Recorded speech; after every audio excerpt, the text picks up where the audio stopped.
성부와 성자와 성령의 이름으로. 은총이 아득하신 마리아님 기뻐하소서. 주님께서 함께 계시니 여인 중에 복되시며 태중의 아들 예수님 또한 복되시나이다.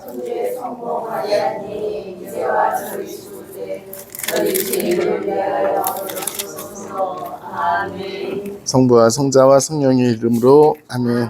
안녕하십니까? 오늘은 제가 룻기하고 요나서를 한다 그랬죠. 네, 시편을 좀 접어두시고 룻기와 요나서를 하는 이유가 있어요. 오늘 독서가 룻기잖아, 내일까지. 그래서 조금 짚고 넘어가야 될 것 같고, 요나서에 굉장히 중요한 시편과 같은 이야기가 있어요. 그래서 너무 야성적이다. 별것도 없으면서. 네, 그래서 하기로 했습니다. 먼저 룻기, 마테오복음서의 처음에 나오는 족보 이야기에 여인네들 이름이 몇 개가 나와요. 그 중에 하나가 룻입니다. 룻은 보다시피 모압 사람입니다. 모압이라는 민족은 어디서 생겼냐면, 낯뜨겁게도 롯의 두 딸이 아버지하고 사이좋게 지내서 낳은 첫 번째 아들이 모압 쪽에 시조가 되었습니다. 그러면 애가 좀 비정상적으로 나오는데 괜찮았나 몰라. 순혈주의를 표방한 그 사람들이 있죠. 왕족도, 이집트 왕가도 형제끼리 결혼을 했잖아요. 우리가 잘 알고 있듯이 클레오파트라도 먼저 자기 남동생하고 결혼을 했어요. 근데 그런 식으로 하다 보니까 애들이 멍청한 애들이 많이 나온 거지. 그래서 머리도 멍청하고 병도 많고 그런 일이 벌어졌었는데, 어쨌든 간에 그런 그 순혈주의가 옛날에는 무식하게 있었고, 어쨌든 간에 모압 민족은 처음부터 이스라엘 사람들에게는 이단아 혹은 사생아였던 거죠. 그리고 실제로 가나안 땅으로 들어갈 때 모압 민족들하고 굉장히 많이 부딪히게 돼요. 지도들 다 받으셨어요? 근데 갖다 놓고 왜 안 나눠주는 건데? 굉장히 특이한 일이긴 합니다. 네.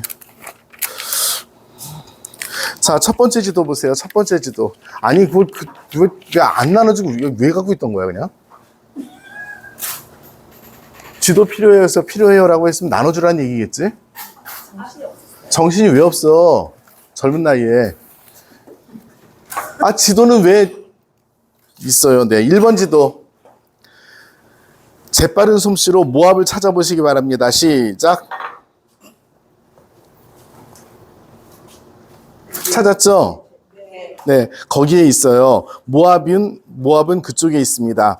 자, 그러면은 이 모압 민족이 사해를 끼고 그 동쪽에 있는 민족이죠. 사해라 그래봤자 또랑물이니 계속 부딪힐 수밖에 없어요. 그래서 이 국경선을 맞이하면서 이스라엘 사람들과 계속해서 부딪힐 수밖에 없었던 그런 민족입니다. 어쨌든 간에 못 찾은 거 아니죠? 네. 자, 5번 지도 보세요. 5번 지도. 거기서도 모압을 찾아보시기 바랍니다. 네. 네, 찾았죠? 그 동네 사는 사람들이에요. 네. 와, 왜 웃어? 그런데 내가 이걸 왜 계속 얘기를 하느냐 하면은, 모압이 꽤 오랜 시간 동안 남아있기 때문에 그래요. 네. 네. 네.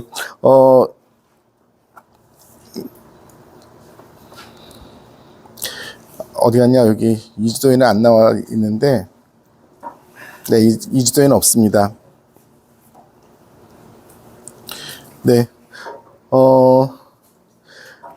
저기 13번 지도 보세요. 13번 지도.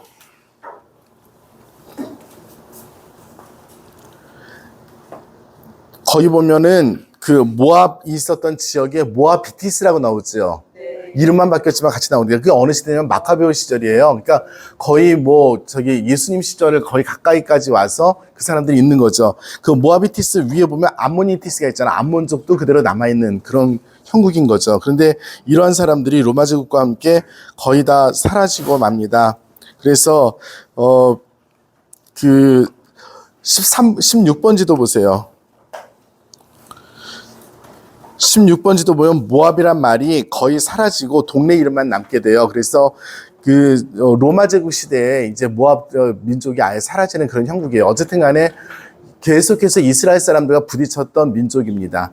그러면 이 룻의 원래 고향이 룻이래 나오미의 고향이 어디였냐면 어디였다 그랬어요?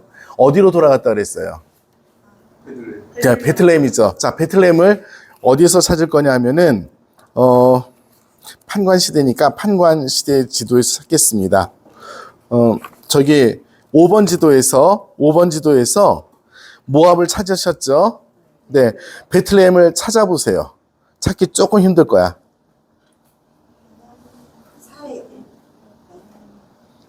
찾으셨어요? 네. 해자 왼쪽에 바로 베틀레헴이 있죠. 그러니까 그렇게 먼 거리는 아니에요. 그래서 나오미가 속해 있었던 땅은 어느 땅이냐면 유다 지파 땅이에요. 그죠? 유다 지파 땅이고, 유다 지파 땅이라면은 유다가 누구의 가문이냐면 다윗의 가문이죠. 그래서 룻이 나중에 다윗의 할머니가 되는 그런 일이 벌어지는 거죠. 네.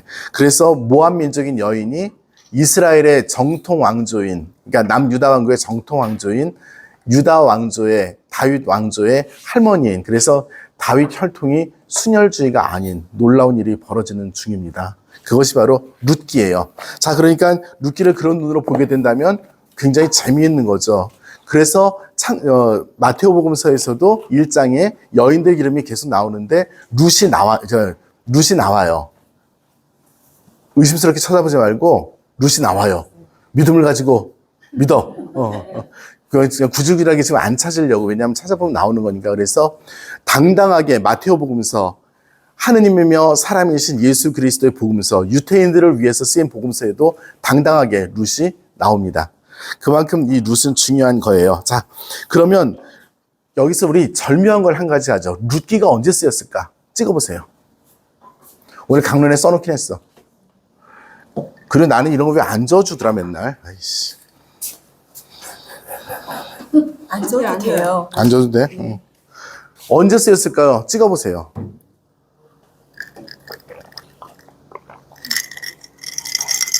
되게 조금 넣나 봐. 맛이 없어.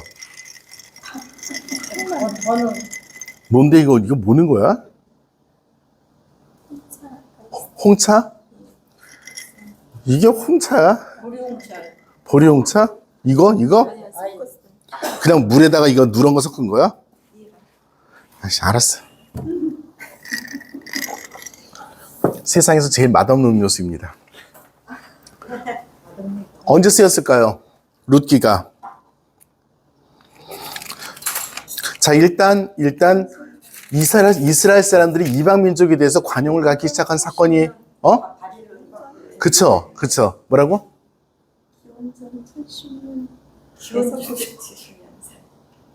아니, 인터넷으로 보지 말고 그냥 생각을 하라는 얘기요. 그쵸? 유대인들이 나라가 쫄딱 망한 기원전 587년 그 이후에 유배를 당하게 됐죠. 유배의 경험은 이스라엘 사람들을 굉장히 폭넓게 만들어요. 슬픈 얘기지만 자기들이 끌려가요. 외지에. 그리고 그 외지에서 하느님을 생각하게 돼요. 이 외지에서도 하느님이 계신가? 당신이 그 유다 왕국,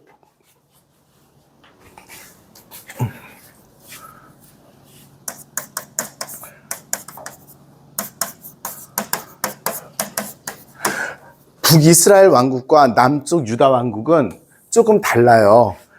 이 사람들은 다윗 왕가가 그냥 끝까지 지배를 했지만 여기는 몇 번의 왕조가 바뀌게 되죠.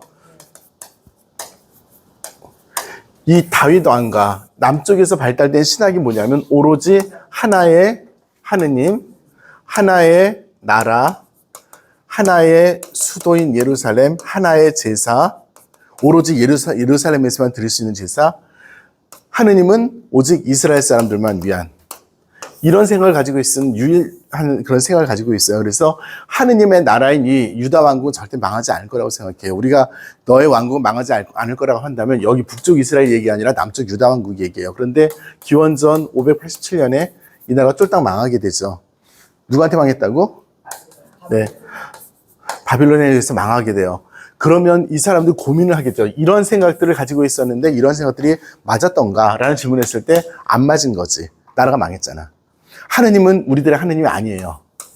더 이상. 왜냐하면 우리를 배신했으니까. 우리는 하나의 나라도 아니에요. 쫓겨갔어요. 나라도 아예 없어. 예루살렘 파괴됐어요. 그리고 거기에 바빌론 제국이 어떤 정책을 썼냐면 이쪽에서 멸망을 시키면 그 사람들이 이쪽으로 이주를 시켜요. 그래서 막 섞어요. 이유는 독립운동 못하게. 자, 그렇게 되다 보니까 예루살렘은 누가 남았느냐? 이민족들이 남고 이스라엘 사람 중에서 누가 남아요? 천민들만 남는 거죠. 그 사람들 뭐라 그런다고?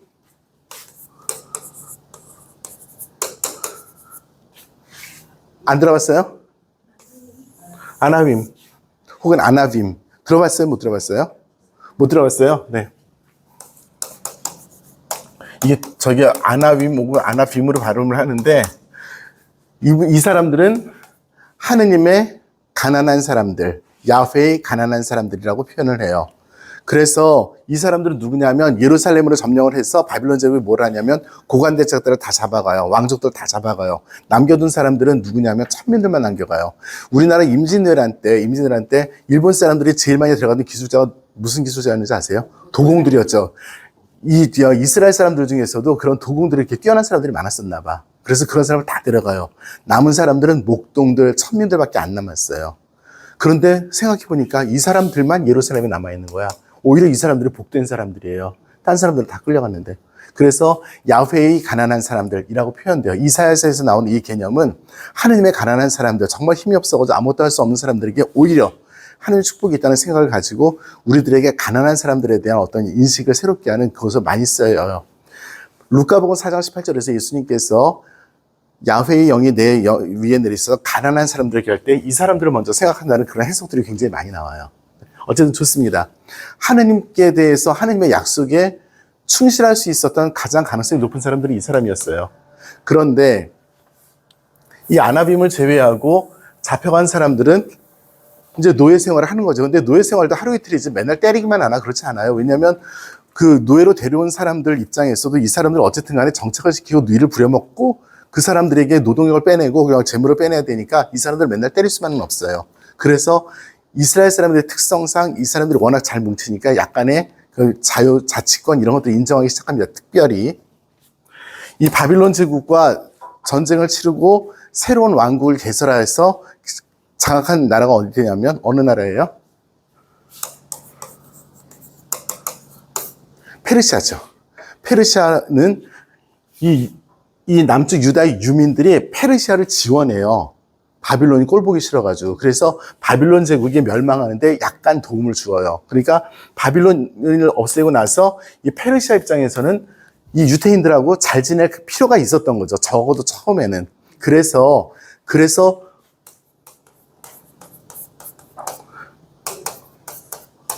이거 어느 성경에 나와요? 고레스경 어느 성경에 나와? 그래, 귀한해도 좋다. 어느 성경이 나오냐고. 아유, 구약 성경에 나오잖아. 찾으세요. 에즈라, 오바디아, 하가이 등등 이런 성경들이 귀환에 관한 성경들이죠. 그래서 고레스 성경이 나오는 게 바로 거기서 나오는 거예요. 이 사람은 페르시아 임금이었어요. 그래서 이 사람들이 기원전 587년에 나라가 쫄딱 망했는데 이 고레스경이 나온 게 내가 기억하기로 70년 뒤인가 그 정도 돼. 그래서 이 사람들이 예루살렘으로 다시 돌아올 수 있었던 거죠. 가장 대표적인 사람이 에즈라인 사람이에요. 그래서 에즈라서를 보면은 그 귀환 운동에 대한 이야기가 나오고 뭐 잘 아시겠지만 이 귀환 운동에서 에즈라 사제가 그다음에 느헤미야가 저쪽에서 약간 관직에 있었던 것 같아.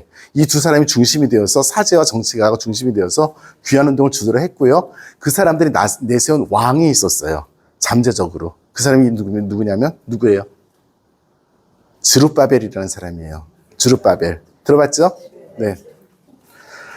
우리 할머니들 들으면 알아요. 에이, 나오지도 않아.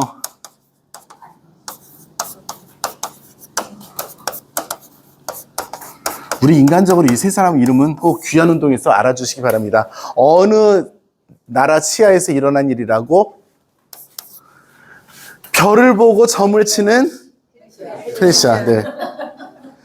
이 노래를 알아? 모르지? 이거 노래 가사예요. 그쵸? 옛날에 그 노래 있었죠? 자, 그래서 잠정적으로 왕으로 이제 선택을 하려고 생각했던 다윗 혈통의 후손이었어요. 근데 결국 실패를 하죠. 왕정은 이루어지지 않습니다. 거기서 귀환운동을 해서 겨우겨우 조그만 예루살렘 성전 이만한 걸로 요만큼 줄여가지고 한 것에 만족하고 거기서 안달복달하며 살다가 유다 왕국의 재건을 위해서 독립운동을 하고 유다 왕국을 세운 사람들은 그 다음에 나중에 사람들이에요. 가장 대표적인 사람이 마카베오 가문에서 세우게 되죠. 하지만 거기도 마찬가지로 로마 제국에서 멸망하고 끝나게 되는 것이 이스라엘 역사입니다. 독립된 땅을 가지지 못했어요. 자, 그런데 이렇게 깨지다 보니까 기원전 587년에 이 사람들이 아나빔을 제외하고 끌려가요. 이 사람들이 아까도 말씀드렸지만 이스라엘 사람들은 정치와 종교가 하나인 사람들이죠. 특별히 이 종교라는 것은 이 사람들에게 있어서 목숨이었기 때문에 이 신앙을 중심으로 해가지고 자기들끼리의 공동체를 유지해 나갑니다. 그러면서 언어와 성경을 유지를 해 나가요. 이런 것들이 세계 각지에 끌려간 데서 자기들끼리 딱딱딱딱 바로 뭉쳐버리는 거야, 자석이. 그걸 뭐라고 부르냐면 디아스포라라고 부른다고. 디아스포라라고 부릅니다. 수많은 디아스포라들이 있었던 거죠. 그러면 이 룻기는 바로 이 디아스포라에서 혹은 유배 후에 나온 작품이 아닐까라고 추정을 합니다. 왜냐하면 이 사람들의 경험은 뭐냐면 여기 말고도 하느님이 이방 지역에도 계신가? 모압 땅에 계셨나? 가만 생각해 보니까 모압은 그 시조가 누구냐면 누구예요? 유다야. 그쵸? 유다가 롯이에요. 롯은 누구냐면 우리 저희 아브라함의 사촌인 그 위대한 그런 거죠. 네, 딸들하고 사이좋게 지내면 안 됩니다. 아빠들한테 잘 전해주세요. 야만인들이야. 내가 성경이니까 참지만 이게 진짜 사람이 아주 이게 개새끼도 이런 짓 안 한다. 아유. 자, 그래서 모압 민족은 그런 민족입니다. 그런 상태에서 이제 일이 벌어지는 거죠. 이 스토리는 잘 알고 있기 때문에 제가 더 가지 않겠습니다. 그러면 룻기에서 이야기하고 있는 것은 무엇일까? 뭐 크게 보면 한 가지예요. 하느님의 보편적인 구원인 거죠. 하느님의 구원은 모든 사람에게인 거죠. 그것을 가지고 오늘 성경 말씀과 내일 성경 말씀을 잘 읽어보시기 바랍니다. 자, 그러면 여기서 절묘한 거 한 가지.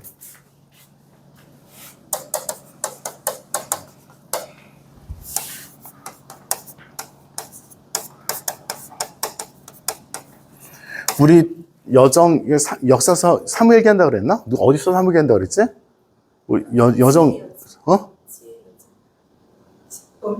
은빛 여정에서 역사 한다고 그랬나?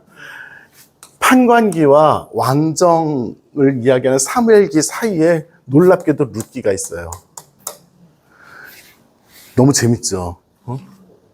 판관기와 사무엘기 사이에 룻기가 있는 거죠. 그러니까 시대적으로 보면 이 이야기의 배경은 뭐냐면 판관기 시절인 거죠.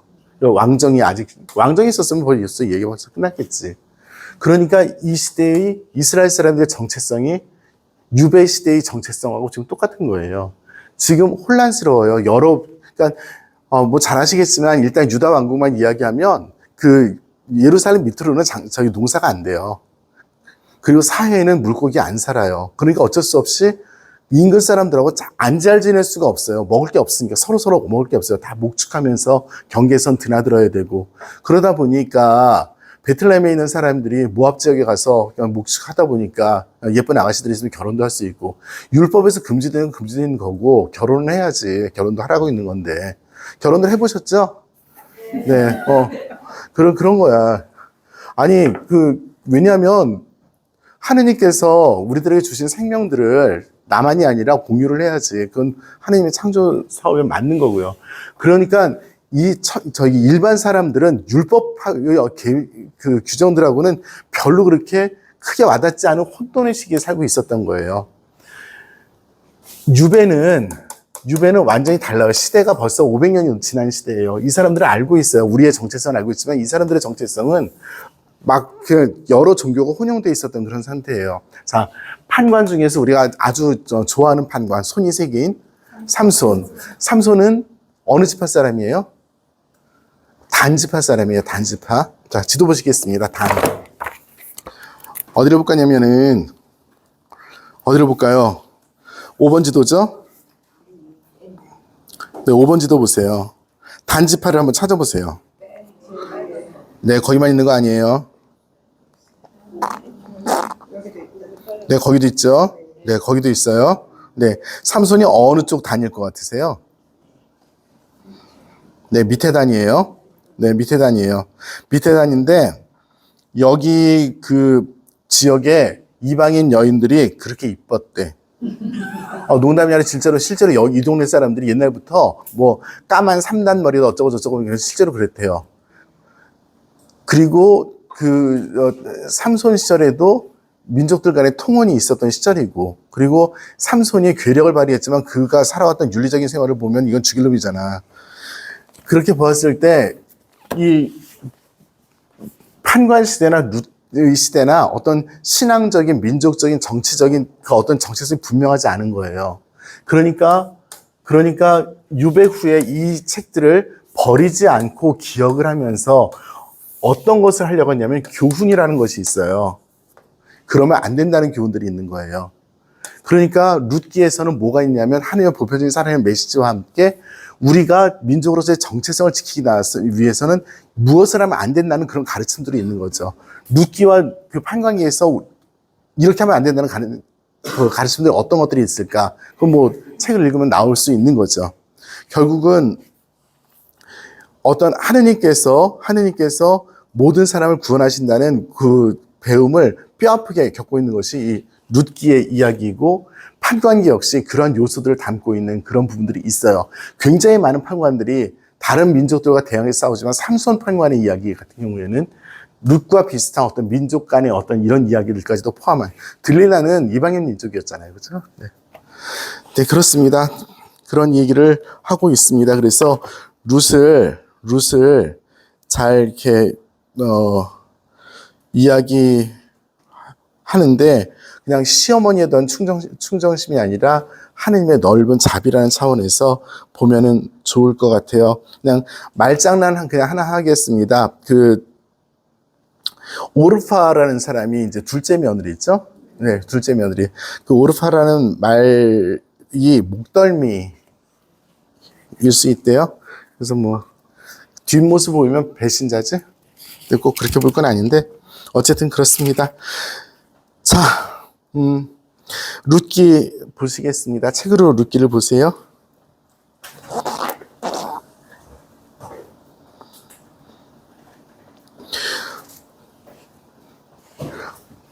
책으로 룻기 보시면 판관들이 다스리던 시대에 라고 이야기합니다. 나라에 큰 기근이 들었다. 그래서 유다 베틀레헴은 말 그대로 한 빵집이에요. 빵집. 빵 만드는 집. 네. 그러니까 그래도 잘 먹고 살았나 봐. 지금 베틀레헴에 가보면은 글쎄 난 솔직히 베틀레헴 갈 때마다 좀 무섭게 가가지고, 왜냐하면 하도 총질들을 많이 해서. 팔레스타인 해방기구의 수도가 베틀레헴에 있어요. 옛날에 아라파트가 거기에서 일을 했거든요. 그러니까 이거 여담인데 저 베틀레헴 처음 갔었던 것이 93년 2월이거든요. 그때 차 안에 이제 수단 입고 정장을 하고 우리 전부 다 이렇게 버스를 타고 한 30명이 이렇게 타고 있었는데, 가이드가 얘기를 하는 거예요. 며칠 전에 총질이 났었다. 그러니까 그 베틀레헴에 예수님 태어나신 성당 있잖아. 차가 쓰면 뛰어라. 그래가지고 뛰었어요. 수단 입고 30마리가 성당 안에 들어갔어요. 그래서 하고 나오는데, 자, 아까 맨기로 또 뛰어라.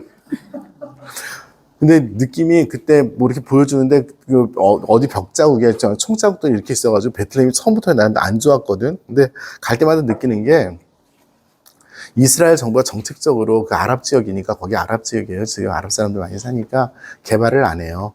개발 안 하고, 나는 거기가 그렇게 농사가 잘 되나 싶어. 산들도 많고 막 이렇게 되는데 모르겠어요. 솔직히 잘 모르겠는데 하여튼 거기에 여관방은 천주교 여관방은 딱 하나야. 그래가지고 시설도 다 노화되고 교황님도 거기서 묵으실 수밖에 없는 딱 하나인데 엘리베이터 타면 가슴이 철렁거려. 삐그덕삐그덕 그래가지고 그래서 층계로 다녀야 돼. 무서워. 하여튼 그런 곳입니다. 딱 하나예요. 그래서 베틀레헴은 사실 뭐 여기서 뭐 비옥한 것처럼 나오긴 했는데 저는 개인적으로 좀 네, 그랬었습니다. 어쨌든 그곳에서 예수님께서 태어나신 곳이기도 합니다. 그렇죠? 네. 네, 뭐 스토리는 잘 보시면 좋겠고요. 어디 갔나? 제가 보고 싶은 것은 어디냐면 1장 21절 보세요.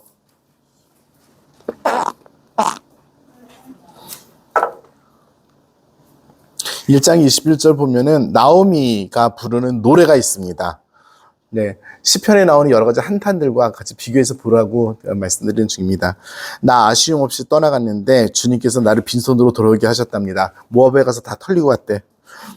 그런데 어찌 그대들은 나를 나오미라고 부르나요? 주님께서 나를 거칠게 다루시고, 그러니까 고통을 많이 겪었다는 얘기죠. 전능하신 분께서 나에게 불행을 안겨주셨답니다. 어떤 시편 같아요? 시편으로 따지면 개인 탄원 시편이지, 그렇죠? 개인 탄원 시편이죠. 아니 이렇게 이런 걸 딱딱딱딱 맞추라고 지금 부르는 중이야. 지금 시편 공부 안 하는 것처럼 보이지만 사실은 시편 공부 중이에요. 약간은 이게 여기서 끝나는 게 아니야.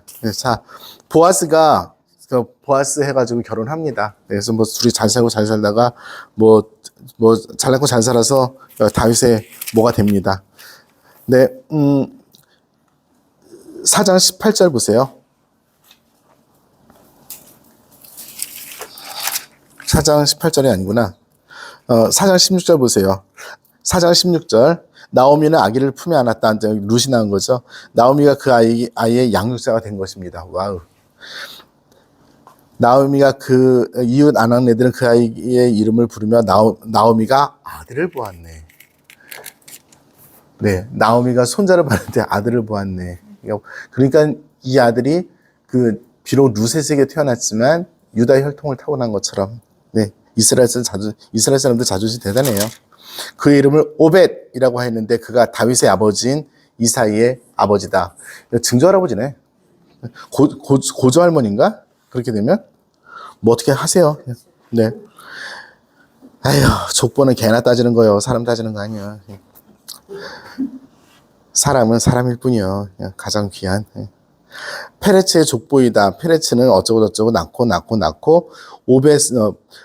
보아즈를 낳고 보아즈는 오벳을 낳았다. 오벳이 이사이를 낳고 이사이는 다윗을 낳았다. 할머니 맞네. 네, 할머니입니다. 그렇게 되었습니다. 해서 일정한 의미의 해피엔딩입니다. 마태복음 1장에 나오는 족보에서 여성들이 모두 5명이 언급이 됩니다. 뭐 여러 번 말씀드렸으니까 구질구질하게 얘기 안 하겠습니다.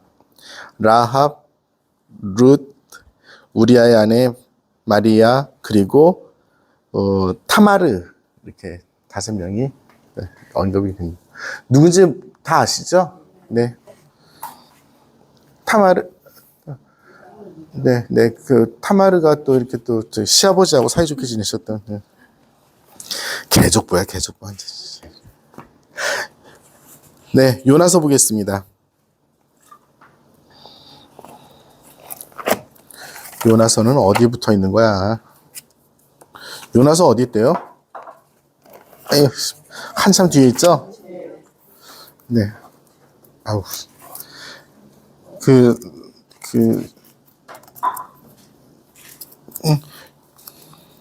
요나서의 이야기도 하느님께서 보편적인 주님이시라는 것을 이야기하는 책이기 때문에 같이 읽으려고 했어요. 네. 요나서 이야기 모르시는 분 거수. 다 아시죠? 네, 스토리는 다 아시리라고 생각합니다. 스토리 모르지는 않을 것 같아요. 재밌으니까. 자, 요나서. 요나서는 사실은 우리 저희 선생님들이 가르칠 때도 되게 힘들어 하셨어요. 왜냐하면 하나의 이야기가 아니에요. 어떻게 보면 네 개의 이야기를 같이 엮어놓은 것일 수도 있어. 그래서 이거를 갖다가 나중에 그 짜집기를 할 때 그 신명기합하고 고생을 많이 했을 거라고 생각을 하는데요. 어쨌든 그렇습니다. 자, 요나서는 뭐 잘 아시다시피 그 유배 시대라고 보면 되겠죠. 그리고 이 책은 여러 가지 상징들이 많이 이렇게 포함이 되어 있고, 그리고 에피소드들도 많아요. 그런 거를 보면은 문학적으로 되게 재미있는, 그러니까 좀 여유가 있었던 시절인 것 같아요. 유배 시대에서도. 네, 그런 책이고, 잘 아시다시피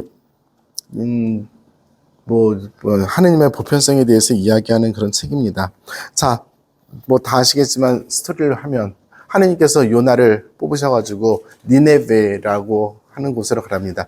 니네베는 어디의 수도냐면 바빌론 제국의 수도입니다. 남쪽 유다를 멸망시킨 바빌론 제국의 수도예요. 그 바빌론 제국의 수도가 항상 니네베였던 것은 아니에요. 아니에요. 그런데 지금 이라크 수도가 어디니? 바그다드제. 바그다드. 이라크 수도가 바그다드 맞죠? 이란 테헤란. 바그다드죠. 바그다드 약간 위쪽에 있더라고요. 티그리스 강 근처에 거기 있는 그런 도시였고요. 자, 지도를 보고 나오면 좋겠는데, 이거 어디 갔어? 어느 지도를 찾아야 될지 모르겠어, 이거는.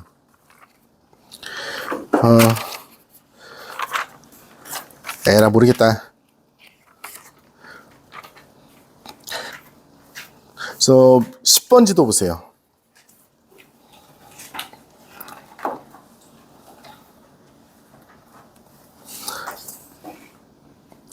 (10번) 지도 보시면 신바빌로니아 제국이 있지요. 네. 눈 되게 안 보이네. 거기 보면은 그 유프라테스 강이 있고 티그리스 강이 있을 거예요. 제가 지금 니네베를 정확하게 어디인지 찍지는 못하겠는데 그 강변에 있어요. 그 강변에 있어가지고 지금 이스라엘이 어디인지 찾아보세요. 유다라고 써있는 곳을 찾으실 수 있죠. 예루살렘 있고 거기서부터 쭉 그 물로 이어질 수가 있는 도시예요. 물로 이어질 수, 그러니까 지중해 바다를 통해서 강물로 흘러 들어갈 수 있는 곳에 그 니네베가 있어요. 그러니까 물고기가 뱉어낸 장소가 물고기가 바다를 헤엄쳐서 강물을 거슬러 올라가서 뱉어냈지 육지로 기어 올라가서 하지는 않았다고. 그 얘기예요. 그래서 그리고 네, 그렇죠. 니네베가 저기 앞에 지도에 나와 있습니다. 9번 지도에. 9번 지도에 있어요? 9번. 가운데 아시리아국 가운데. 네, 거기 있대요. 안 보여 난 지금. 글씨가 안 보여, 글씨가. 빨갛게 거기 십자 동그랗게 져 있는 거. 네, 거기 있네요. 네. 그 또랑물 하나 흘러가네. 네. 네. 유프라테스 지류네요. 네. 저도 사실 지도로 이거 확인한 거는 이번이 처음이에요. 사내립 옆에. 오케이. 그랬군요. 유프라테스 강 줄기하고 티그리스 강 줄기죠. 티그리스 강 줄기. 제가 티그리스 강 줄기. 네, 거기입니다. 그래서 물고기가 많이 헤엄쳐 간 거죠. 3일 동안 갔으니 오죽 많이 갔겠습니까? 네. 자, 니네베로 가려는데 요나가 거부하고 그래서 배를 타고 도망을 가는데 어디서 도망가요? 어느 항구에서 도망가요? 야포라고 합니다. 그쵸? 우리 재미로 또 야포는 또 찾아줘야지. 야포 항구를 지금부터 찾겠습니다.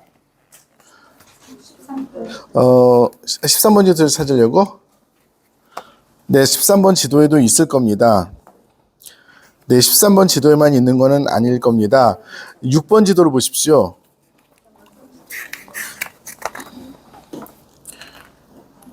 네, 5번 지도부터 보세요. 5번 지도. 단지파 땅에 야포가 있죠. 네, 그러니까 요나 시대가 아직 왕정이 요나 시대는 왕정이 끝난 다음이구나. 네. 하여튼 야포라는 동네는 거기 그렇게 오래된 동네라는 것을 미리 말씀을 드립니다. 야포는 항구로서 오랫동안 이스라엘에서 중요한 역할을 했던 곳으로 이렇게 생각할 수 있고요. 거기가 근데 왜 야포에서 떠난대요? 도망가기 제일 가까운 데였나 보지 뭐. 네. 아 실제로 네네 네. 그 야포에 가서 그 타르시스 쪽으로 가는 그 배를 타고 가다가 예, 폭풍을 만나서 사람들이 요나를 갖다 바다에다 집어 던지시는 이야기입니다. 아마 모르긴 해도 그 1장의 이야기가 하나의 에피소드로 끝났던 것이 아닐까라고 사람들이 추정을 해요. 그 다음에 또 2장하고 연결해서 이야기를 합니다. 자, 제가 이 요나서를 굳이 또 읽고 싶은 것은 무엇이냐면 아까도 말씀드렸듯이 2장 3절부터 나오는 기도가 있어요. 그죠? 네. 이 기도를 읽고 어느 시편에 속하는지를 물어보기 위해서입니다. 뭐 계속 시편 어느 종류 얘기를 하는데 그렇구나 하고 맨날 잊어버리시기 때문에 지금부터 빨리 이것을 읽고 어느 시편 장르에 속한다는 것을 우리 서로 이야기하는 시간을 평화롭게 갖도록 하겠습니다. 무려 2분 드리겠습니다.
자, 이 시편 장르는 어느 시편에 속할까요?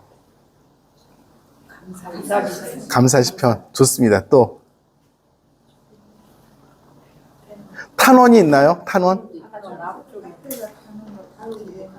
탄원 시편이 있어요? 찬양이 있어요, 없어요? 찬양.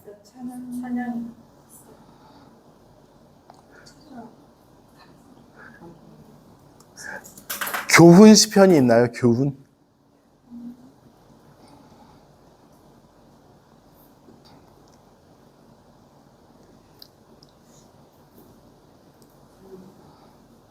이 지금 탄원의 요소는 사실은 없어요. 왜냐하면 지금 일단 뭐냐면 보세요.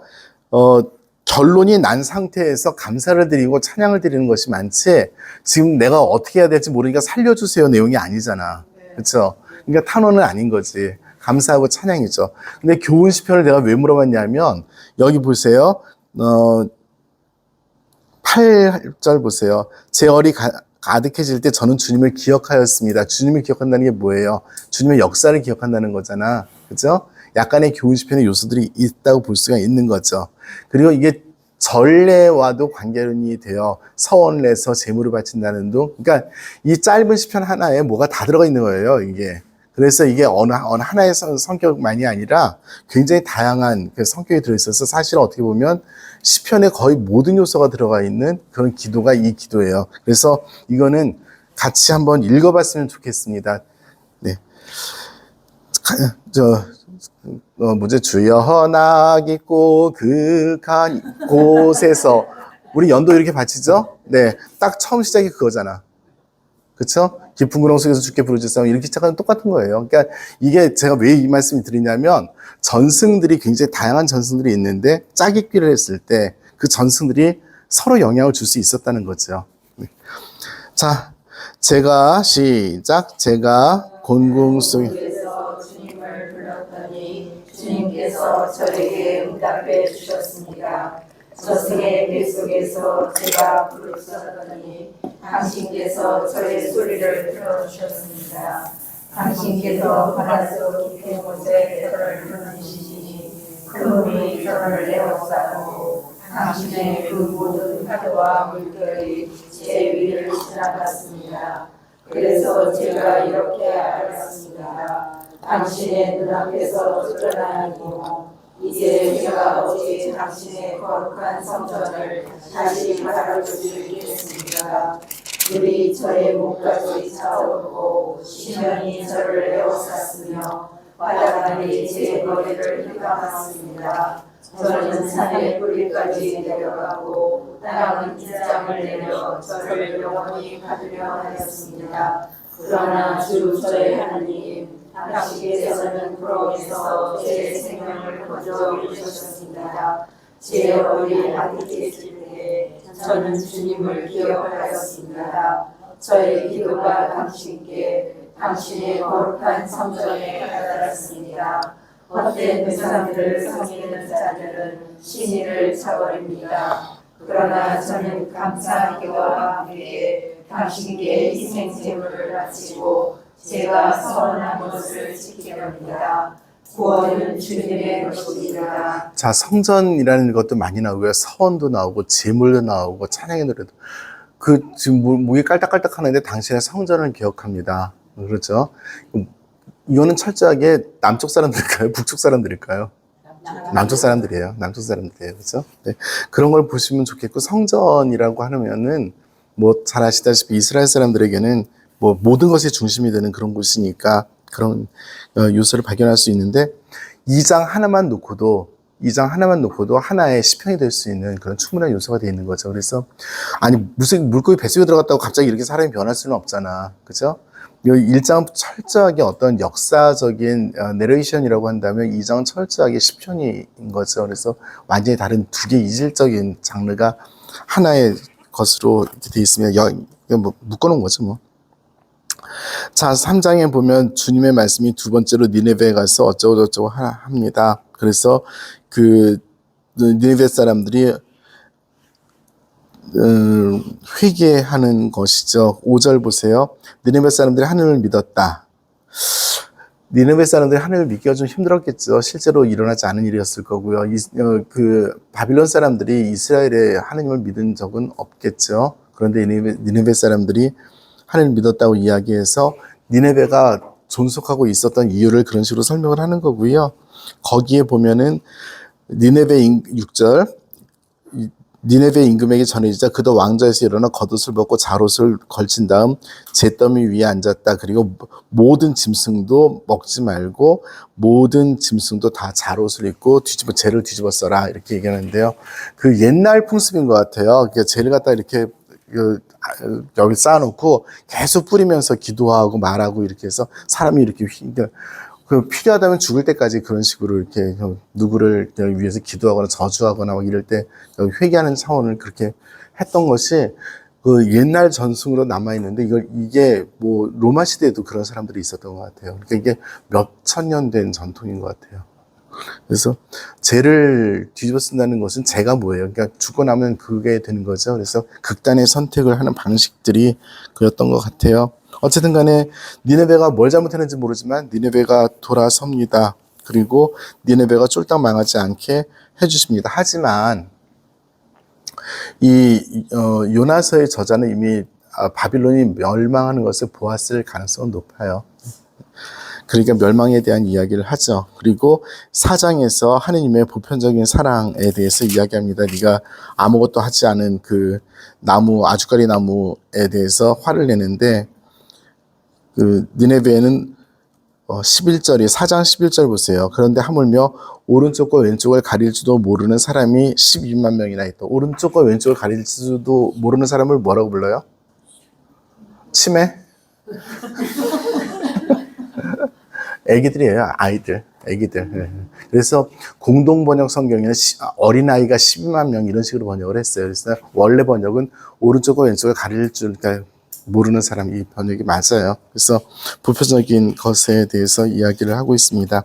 자, 오늘 제가 말씀드리고 싶었던 거는 뭐냐면은요. 바로 하느님의 보편성에 대한 이야기를 하는 룻기와 요나서에 대해서 이야기하고 거기에 짧게 시편 기도 같은 것들이 있기 때문에 그냥 같이 읽었어요.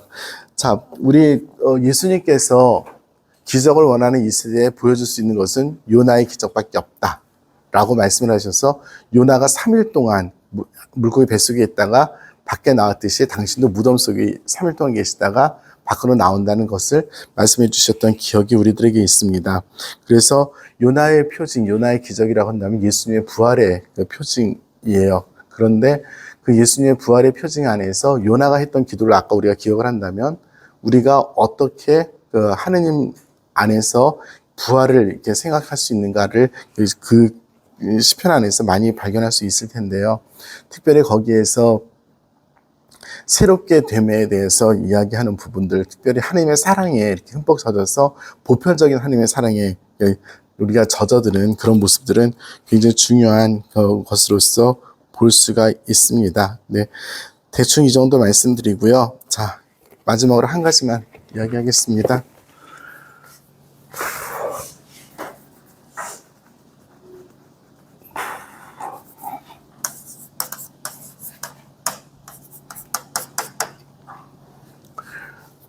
이 사람은 유태인이에요. 이 사람은 이방인입니다. 그렇죠? 이 두 사람은 출신이 다른 사람들이에요. 그리고 룻은 요나처럼 공부를 한 사람이 아니에요. 여자예요. 심지어. 그리고 이 사람은 자기가 속한 상황에 대해서 무엇인가를 알고 행동하지 않았어요. 반면에 요나는 분명히 이지적으로 역사가 어떻게 흘러가는지도 알고 있었고 성경 말씀이 무엇인지도 알고 있었고 민족을 위해서 무엇을 했는지도 알고 있었던 사람입니다. 이거를 제가 왜 말씀드리냐면요. 두 사람 다 똑같은 하느님의 보편적 구원 의지를 드러낸 두 사람이었던 거예요. 각각 다른 사람들이지만 공통적으로 하느님 안에서 똑같은 일을 하였습니다.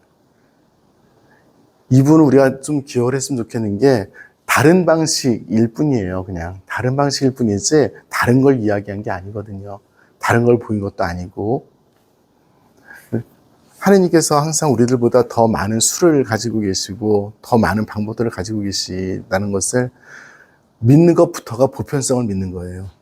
우리가 멋지게 하느님의 보편적 구원 의지를 믿는다라고 말을 하지만 사실은 그 보편적 구원 의지가 이루어지는 것은 사람들을 차별하지 않으시는 거기에서 시작되는 것인데 그것을 하느님께서는 완전히 다른 두 사람을 통해서 똑같은 것을 드러내셨거든요. 근데 우리는 생각할 때 요나와 룻이 너무 다르잖아요. 이 다른 두 사람은 다르다고 생각할 수 있지만 그냥 하나님의 도구였다는 공통점이 있을 뿐입니다. 그렇게 본다면 우리 모두 다 이렇게 다를 수 있어요. 전부 다. 하지만 그냥 다 하나님의 도구일 뿐입니다. 우리 모두 다. 각각 다른 것처럼 보이지만 결국은 우리 모두 다 동등하게 같이 하나님의 도구입니다. 그것을 먼저 인정하지 않으면 하나님의 보편적 사랑 이런 걸 말할 자격이 없는 거죠. 이거는 우리 신자분들에게 꼭 이야기를 드리고 싶습니다. 하나님께서 우리를 다 사랑하신다고 하는 거를 우리가 관념적으로는 아는데 어떻게 다 사랑하시는데 이런 것부터 시작을 해야 되는 거죠. 그렇죠? 근데 그런 것들 아닌 그런 상태에서 무슨 사랑을 이야기하고 평화를, 왜냐하면 그런 것들은 그냥 우리들 머릿속에 있을 뿐이에요. 그렇게 말을 한다면. 하지만 사랑이라든지 평화라든지 이런 것은 구체적으로 하나님께서 이루시는 일들이기 때문에 우리가 룻과 요나 완전히 다른 두 사람을 통해서 보는 것은 되게 중요한 그런 부분입니다. 우리 서로에게도 그래요. 그런 의미에서 우리 오늘 축일 맞이는 황말년 레지나님 축하드립니다. 우! 네, 방송 탔어요. 이렇게 한번 얼굴 비춰줄까, 이렇게? 이거 돌리면 돼. 조기 앉아 계셔요. 고개 숙여 이미 앉으시자니. 네, 들어가겠습니다. 다시 손을 들고 계십니다. 네, 감사합니다. 네, 출연 끝나셨고, 자, 여기까지 하겠습니다. 하나님의 보편적인 구원 의지. 그것이 다른 사람들, 우리 시대에도 되게 좀 중요한 테마예요. 우리 가톨릭에서도 좀 더 많이 깨져야 되는 부분이라고 생각을 하고요. 일정한 다른 종교들은 더 많이 깨져야 되고요. 그렇습니다. 마치겠습니다. 성부와 성자와 성령의 이름으로 아멘. 잔소리한 거지. 시편을 딱 봤을 때 이게 어느 장르에 속하는지는 우리 좀 잘 보세요. 영광이 성부와 성자와 성령께 처음과 같이 이제와 항상 영원히 아멘. 성부와 성자와 성령의 이름으로 아멘.